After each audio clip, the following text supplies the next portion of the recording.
સિક્યુરિટીએ જે ડ્યુટી બજાવતો હતો એ ભાઈએ દીકરીનો પીછો કર્યો, ધાબા ઉપર ગયો અને એને એકલતાનો લાભ લઈ એના જોડે ખોટી માગણી કરી અને દીકરી ન માનતા એના ગળે વાયર વીંટી એને મજબૂર કરી અને 1 કલાક સુધી ખરાબ કૃત્ય કર્યું। તો ગાંધીનગરમાં દીકરી કોલેજ જવાનું કહીને ઘરેથી નીકળેલી એ દીકરીને ઉઠાવી જવામાં આવી, ગેસ્ટ હાઉસમાં લઈ જવામાં આવી, એના ઉપર પણ બળાત્કાર કરી અને એ છોકરીને એટલી હદ સુધી એના ઉપર જુલમ ગુજારવામાં આવ્યો કે 3 દિવસ પછી આજે એનું મૃત્યુ થયું છે। આપણે કહીએ છીએ કે કળિયુગ આવી ગયો છે, પણ કળિયુગની અંદર આ દીકરી કેટલી અભાગ્ય કહેવાય કે આટલો જુલમ એક દીકરી, માસૂમ દીકરી, 13 વર્ષની દીકરી જેને કંઈ ખબર નથી પડતી, એના ઉપર 18 માણસો દ્વારા આવું કરવામાં આવ્યું।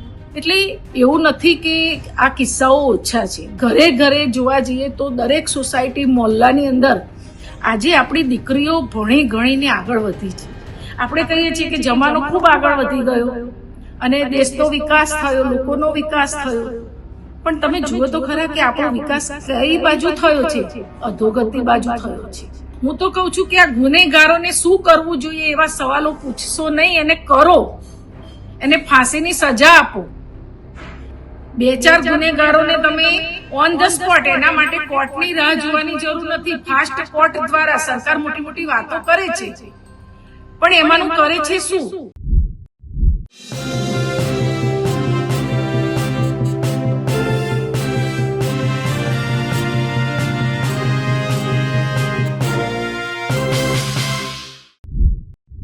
ગુજરાતમાં દિવસે ને દિવસે બળાત્કારના ઘટનાઓમાં સતત વધારો થઈ રહ્યો છે। આપણા ગૃહમંત્રી હર્ષ સંઘવી તો કહેતા હોય છે કાયદામાં રહેશો તો ફાયદામાં રહેશો, પણ આજ ગુજરાતમાં સતત દીકરીઓ પર આ પ્રકારની ઘટનાઓ ઘટી રહી છે। ત્યારે સવાલ અહીંયા એ થાય છે કે જ્યારે એક દીકરી પોતાના ઘર, પોતાના પરિવારથી દૂર અજાણ્યા શહેરમાં પીજીમાં રહેતી હોય, નોકરી કરતી હોય, ભણતર માટે આવી હોય, એની સુરક્ષાનું શું? શું સરકાર આવા ગુનાઓ સામે ગંભીર એક્શન લેશે કે પછી ખાલી વાતો કરશે? આ તમામ સવાલો ઉઠાવે છે કોંગ્રેસના મહિલા નેતાએ। નમસ્કાર, હું છું ચંદ્રિકા પુત્રી નિરાલી મહેરિયા। તો આવો સાંભળીએ કોંગ્રેસના નેતા ગીતાબેને આ તમામ મુદ્દે શું કહ્યું। નમસ્કાર મિત્રો, આજે મારે ગુજરાતની અંદર હમણાં છેલ્લા કેટલાક સમયથી ઘણી બધી દીકરીઓ ઉપર રેપ, બળાત્કાર, શોષણ, અપહરણના કિસ્સાઓ વધી રહ્યા છે। હમણાં તાજેતરમાં જ અમદાવાદ જેવી મેગા સિટી, જીવતું જાગતું દોડતું અમદાવાદ, અને આવા શહેરની અંદર કેવો સમય કે જે બધા જ જાગતા હોય, 8 વાગ્યાનો સમય એટલે કોઈ અંધેરી રાત ના કહેવાય, અને આવા સમયે દીકરી ધાબાની અંદર, પીજીમાં રહેતી દીકરી ધાબાની અંદર ચાલવા માટે ગઈ અને સિક્યુરિટીએ જે ડ્યુટી બજાવતો હતો એ ભાઈએ દીકરીનો પીછો કર્યો, ધાબા ઉપર ગયો અને એને એકલતાનો લાભ લઈ એના જોડે ખોટી માગણી કરી અને દીકરી ન માનતા એના ગળે વાયર વીંટી એને મજબૂર કરી અને 1 કલાક સુધી ખરાબ કૃત્ય કર્યું। હવે આપણે ખરેખર વિચારવા જઈએ તો એમ થાય કે ભરોસો કોના ઉપર કરવો? સિક્યુરિટી એટલે તો દરેક સોસાયટીની અંદર, દરેક મોહલ્લામાં સિક્યુરિટી ગાર્ડ રાખવામાં આવે છે। કેમ કે સોસાયટીની અંદર કોઈ ચોર ઘૂસી ના જાય, લૂંટારો ઘૂસી ના જાય, કોઈ બાળકને ઉઠાવી ના જાય, કોઈ ખરાબ તત્વ અંદર આવી ના જાય, અજાણ્યા માણસો ના આવે, એ આખી સોસાયટી સિક્યુરિટીના ભરોસે પોતાની જાતને સલામત માનતી હોય। એ ફ્લેટની અંદર રહેવાવાળા દરેક નાગરિક પોતાની જાતને સલામત, એનું ઘર, એનો પરિવાર સલામત છે। કેમ કે અમારે તો 24 કલાકનો સિક્યુરિટી વાળો છે, અને એ સિક્યુરિટી વાળા ઉપર આટલો ભરોસો કરતા હોય, એ જ સિક્યુરિટી જે રક્ષણ કરવા માટે રાખવામાં આવ્યો હોય અને એ જ જ્યારે ભક્ષક બની જાય ત્યારે ભરોસો કોના ઉપર કરવો? એ જ રીતે તમે થોડાક સમય પહેલા જોયું ગાંધીનગરની અંદર, તો ગાંધીનગરમાં દીકરી કોલેજ જવાનું કહીને ઘરેથી નીકળેલી, એ દીકરીને ઉઠાવી જવામાં આવી, ગેસ્ટ હાઉસમાં લઈ જવામાં આવી, એના ઉપર પણ બળાત્કાર કરી અને એ છોકરીને એટલી હદ સુધી એના ઉપર જુલમ ગુજારવામાં આવ્યો કે 3 દિવસ પછી આજે એનું મૃત્યુ થયું છે. એના પહેલા પણ એક કિસ્સો બન્યો હતો, અરવલ્લીમાં એક કિસ્સો બન્યો હતો, દીકરીના ગુપ્ત ભાગમાં સળિયો નાખી દેવામાં આવ્યો હતો. બીજી એક દીકરી 17 વર્ષની હતી, એના ઉપર પણ આવું કૃત્ય કરીને એને 3 દિવસ સુધી ગોંધી રાખવામાં આવી હતી અને વારંવાર અનેક લોકો દ્વારા એના ઉપર આવો અત્યાચાર કરવામાં આવ્યો હતો.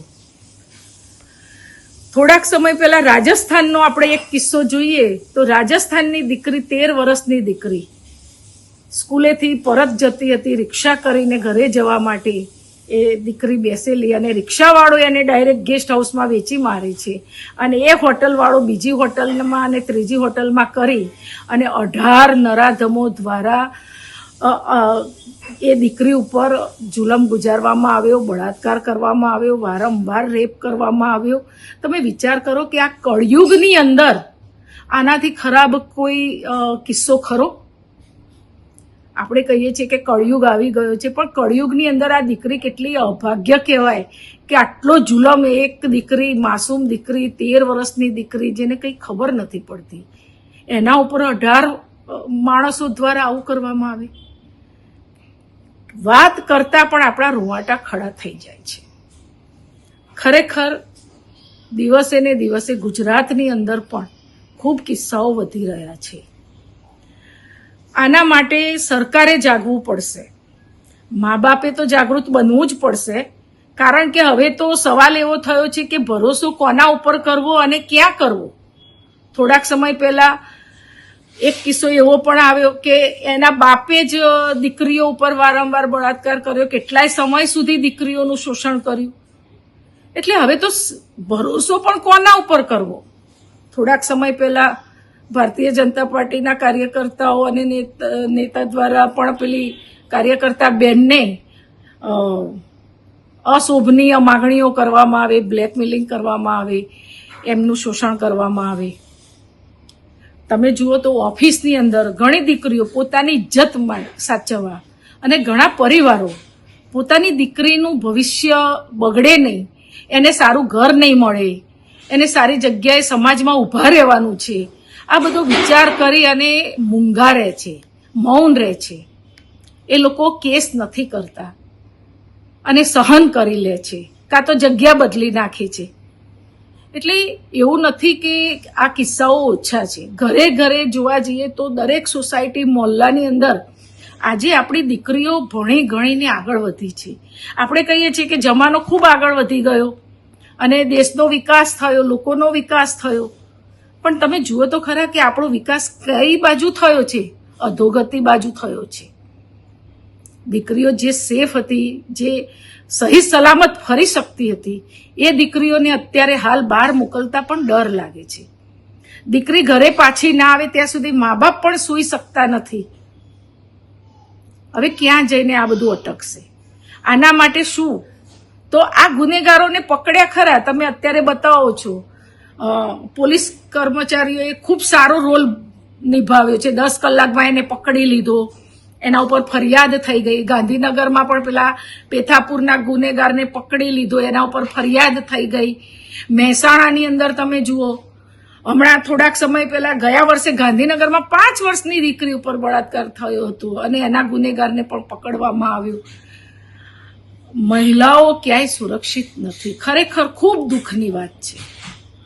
આપણે કહીએ છીએ કે એજ્યુકેશન વધ્યું, આપણું ભણતર વધ્યું, ગણતર વધ્યું અને દીકરીઓ અત્યારે હાઈ પ્રોફાઇલ દીકરીઓ, સારા ફેમિલીમાંથી આવતી દીકરીઓ, સારું ભણેલી ગણેલી દીકરીઓ નોકરીએ જાય છે, બિઝનેસ કરે છે, કોઈ સામાજિક સંસ્થાઓ સાથે જોડાયેલી છે, કોઈ NGO ચલાવે છે, કોઈ રાજકારણમાં પણ ઘણી મહિલાઓ જોડાઈ છે.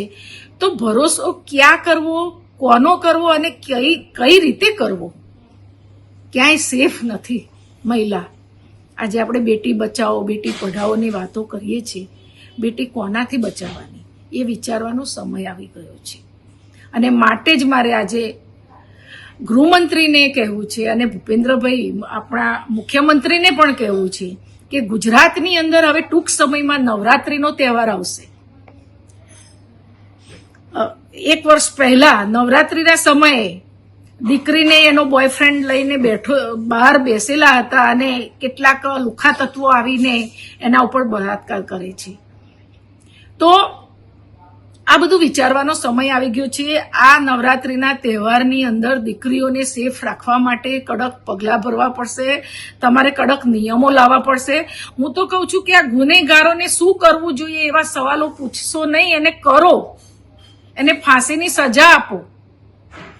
2-4 ગુનેગારોને તમે ઓન ધ સ્પોટ, એના માટે કોર્ટની રાહ જોવાની જરૂર નથી. ફાસ્ટ કોર્ટ દ્વારા સરકાર મોટી મોટી વાતો કરે છે, પણ એમાંનું કરે છે શું? તમે જેટલો કડક કાયદો નહીં બનાવો અને તરત જ ગુનેગારોને ઓન ધ સ્પોટ સજા નહીં કરો ત્યાં સુધી આ લોકોને કોઈ અસર થશે નહીં. આ નરાધમો છે, આ માનસિક વિકૃત માણસો છે. કેટલાય એવા બનાવ છે કે જામીન ઉપર છૂટ્યા પછી પણ દીકરી ઉપર બળાત્કાર કર્યો. એટલે આવા ગુનેગારો જે માનસિક સંતુલન ગુમાવી બેઠેલા છે, માનસિક રીતે વિકૃત છે, એવા લોકોને ફાંસીએ ચડાવો. અને આના માટે ફાંસી એ એક જ સજા છે, બીજી કોઈ સજા જ નથી. તમે એને પકડો છો, ફરિયાદ કરો છો અને પછી જામીન ઉપર છોડી મૂકો છો, એનાથી કોઈ જ મતલબ નથી. એ લોકોને કોઈ અસર થતી નથી. આપણે જો સમાજની અંદર આપણી દીકરીઓનું રક્ષણ કરવું હશે, આપણી બહેનોનું રક્ષણ કરવું પડશે, તો એના માટે તમારે કડક પગલાં ભરવા પડશે. અને એના માટે ફાંસી સિવાય બીજી કોઈ સજા જ નથી. માટે મારી વિનંતી છે સરકારશ્રીને અને ગૃહમંત્રીને અને મુખ્યમંત્રીને કે આવા ગુનેગારોને પકડો અને ફાંસીની સજા આપો. સાથે સાથે બાળ લગ્ન વિશે પણ હમણાં ખૂબ ગંભીર એક વાત બહાર આવી. મહેસાણા જિલ્લાની અંદર કેટલાક આંકડા આપણને જાણવા મળ્યા કે લગભગ 100-125 દીકરીઓ, આશરે લગભગ 100-125, 115 કે એવી આંકડો મેં જાણ્યો તો, પણ એ દીકરીઓ 17 વર્ષ સુધીની દીકરીઓ, 15 થી 17 વર્ષ સુધીની દીકરીઓ માં બને છે, પ્રેગ્નેન્ટ રહી છે. તો આ શેના કારણે થયું? એના પાછળના કારણો શું? કેટલીક દીકરીઓ, આટલી નાની ઉંમરની દીકરીઓ જો પ્રેગ્નન્સી રહી જાય તો એની હેલ્થનું શું? અને આની પાછળનું કારણ શું? શું બધી દીકરીઓ કઈ ગાંડી હશે? કેટલીક દીકરીઓના લગ્ન પણ મા બાપ નાની ઉંમરમાં કરાવી દે છે. તો આ બાળ લગ્ન અટકાવવા માટેનો કાયદો પણ કડક હોવો જોઈએ. જે દીકરીના લગ્ન મા બાપ નાની ઉંમરમાં કરાવી દેતા હોય તો એનો ખરેખર ગુનેગાર એના મા બાપ જ છે, કે જેમને દીકરીની કઈ પડી જ નથી, એની હેલ્થની કઈ પડી નથી, એના જીવની કઈ પડી નથી, બસ માત્ર સમાજ અને પૈસો. કેટલાક એવા ગરીબ પરિવારના મા બાપો પોતાની દીકરીઓને વેચી મારે છે. એટલે આ બધા કિસ્સા ખૂબ વધી રહ્યા છે. ખરેખર આ બધી ખૂબ ગંભીર બાબત છે અને આ બધું સમાજની અંદર ક્યાં જઈને અટકશે એની તો મને કઈ ખબર પડતી નથી, પણ આપણે ખૂબ વિચારવાની જરૂર છે. અને એટલી દીકરીઓની વાત હું નથી કરતી, સાથે સાથે દીકરા, આપણા કેટલાક ગુરુકુળની અંદર ભણવા મૂકીએ છીએ, કેટલાક હોસ્ટેલોની અંદર ભણવા મૂકીએ છીએ અને દીકરાઓને આપણે એક શિક્ષકને આપણે ગુરુ માની, ભગવાન માની, એમના ભરોસે આપણા બાળકોને ભણવા મૂકતા હોઈએ. અને એવા કેટલાય કિસ્સા ભૂતકાળની અંદર આપણે સાંભળ્યા છે કે દીકરાઓ ઉપર પણ એમનું યૌન શોષણ કરવામાં આવે છે. તો આ પણ ખરેખર આવા લોકોને પણ ફાંસીની સજા હોવી જોઈએ. હમણાં ધોળકામાં પણ આવો કિસ્સો બન્યો હતો કુમાર શાળાની અંદર. તો શિક્ષક જો દીકરાઓને પણ ના છોડતા હોય, આપણે હમણાં જોયું તો એક બીજા રાજ્યની વાત કરું તો એ પહેલા ધોરણમાં, દિલ્હીની અંદર પહેલા ધોરણમાં ભણવા મૂકી છોકરીને. એના માટે સ્કૂલનો પહેલો દિવસ હતો, એને કોઈ દિવસ સપનામાં સ્કૂલ નથી જોઈ. એ દીકરીને પહેલા જ દિવસે પીખી નાખવામાં આવી હતી. એટલે દેશની અંદર પણ ખૂબ નરાધમો વધી ગયા છે, રાક્ષસો વધી ગયા છે. અને માટે જ મારી 2 હાથ જોડીને વિનંતી છે સરકારને કે કડક કાયદો બનાવો. હર્ષભાઈને પણ મારી વિનંતી છે અને ભૂપેન્દ્રભાઈને પણ મારી વિનંતી છે કે ગુજરાતની અંદર, ગુજરાત આપણું ગુજરાત, સેફ ગુજરાત, આખા દેશની અંદર તમે ગુજરાતનું ઉદાહરણ આપી અને સત્તા મેળવો છો. જ્યાં ગુજરાત મોડલ બતાવીને તમે સત્તા ટકાવી રાખો છો, તો ત્યાં ગુજરાતની અંદર દીકરીઓની રક્ષા કરવાની પણ તમારી ફરજ છે. માટે કાયદા કડક બનાવો અને આવા ગુનેગારોને ફાંસીની સજા આપો એવી માંગણી હું કરું છું. જય હિન્દ. તો જેમ તમે ગીતાબેન પટેલની વાત સાંભળી, તમે આ વિશે શું વિચારો છો અમને જરૂરથી કમેન્ટ કરીને જણાવશો. એ સિવાય સરકારે અમારું જૂનું ફેસબુક અને ઇન્સ્ટાગ્રામ ભારતમાં બેન કરી દીધું છે, તો તમે અમને અમારા નવા અકાઉન્ટ પર પણ ફોલો કરી શકો છો. સાથે સાથે હવે ન્યૂઝ પોર્ટલ હિન્દીની પણ શરૂઆત થઈ છે, તો હિન્દી કોન્ટેન્ટ માટે પણ તમે અમારી નવી ચેનલને ફોલો કરી શકો છો. અત્યાર માટે બસ આટલું જ. ધન્યવાદ.